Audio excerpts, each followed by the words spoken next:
Welcome to the Author's Lounge, a comfortable space for cozy conversation with authors. You may meet your new favorite author or catch up with a best-selling one. Hosted by Cheryl Mays, brought to you by Dreamspire Publications. Stop on by ZandraTV.com or catch us on Roku, Apple TV, or Amazon Fire. I look forward to seeing you there. A reading by Tammie Otukwu, War After the Military. Chapter 2, Homelessness. I was around 9 years old when I had my first brush with homelessness.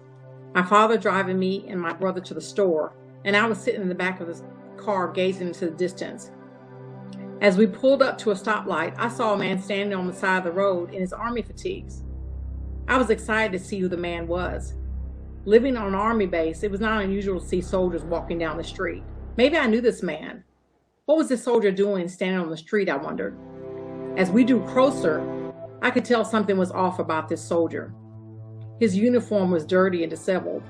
I knew even at that young age that he was not presenting the meticulous and detail-oriented ideal of a soldier that I had witnessed from my father and neighbors. Everything about how a soldier dresses in uniform is detailed and regulated, from the way his pant legs are tucked into his boots to how low they hang above his shoestrings. This man's clothes was dirty and tattered. He was wearing old military clothes as if he was still in the service.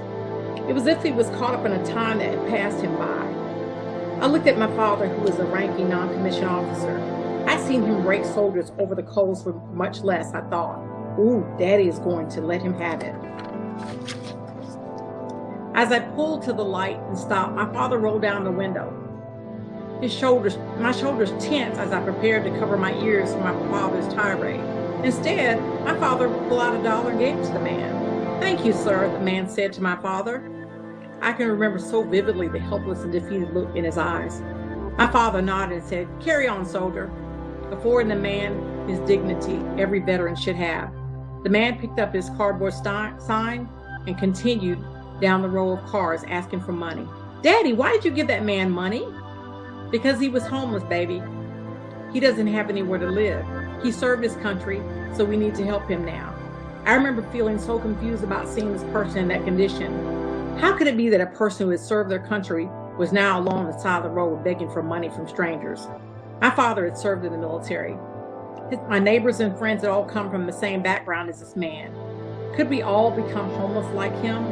My daddy always thought that education was the key to success and having a prosperous life, so I knew that the military had excellent educational benefits.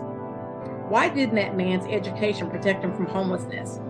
All I knew about a secure, stable life was challenged.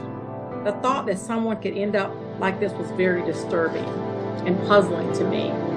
I remember the feeling of wanting to help this poor man, to give him food, money, or shelter. As we drove away, I could not forget my feelings during that moment. I never felt how much of an impact that seeing this man would have on my life.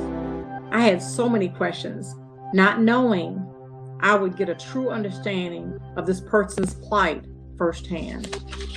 Thank you.